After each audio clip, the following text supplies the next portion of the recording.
college at Ames, Iowa, I had charge of a football squad and a running squad. I was the professional rubber in those days. We called them rubbers. We call them masseurs now because it's more dignified and sounds better.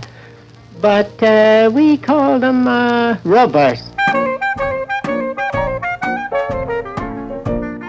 My work with oils, I felt that we did not know enough about the efficacy of oils in the art of healing. So I started out to find, as far as possible, the value of some of these oils, so that in using these oils and liniments and pastes and powders and so forth, there seemed to be something lacking.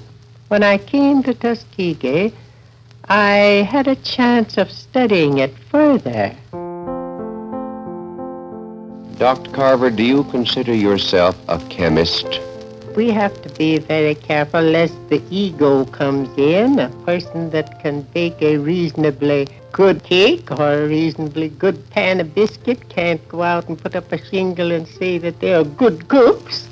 But they simply use the kettle or pan as a means to carry out the end. So I simply use the chemical laboratory to find certain things that I'm looking for. A laboratory is simply a place where we tear things to pieces. Sometimes we can get them together again if we want to put them together, and sometimes we can't. But nevertheless, we can pull things to pieces and get the truth that we are searching for. We can at least find out of what certain things are made, and which gives us information to do other things with. Sometimes it is wise not to look for too much appreciation. The main thing is to be sure you're right and go ahead, regardless of whether people appreciate it or whether they don't, because in time they will appreciate it. So simply be sure that you are on the right road.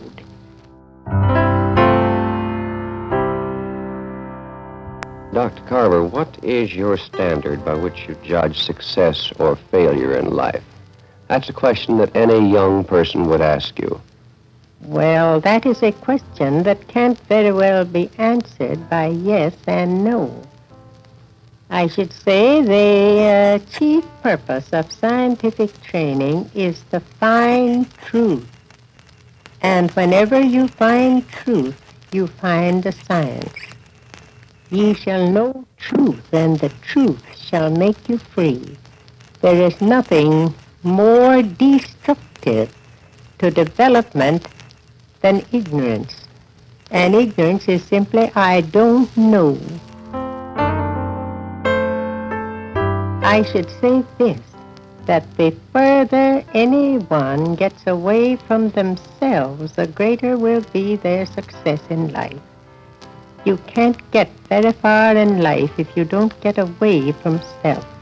You know, self is a little bit of a thing.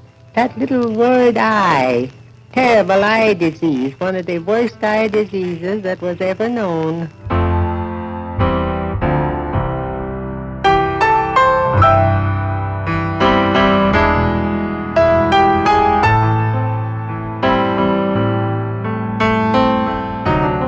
And then too, a question naturally comes in, how can I be sure that I'm on the right road? I should simply say this, that in all thy ways acknowledge him, and he shall direct thy paths.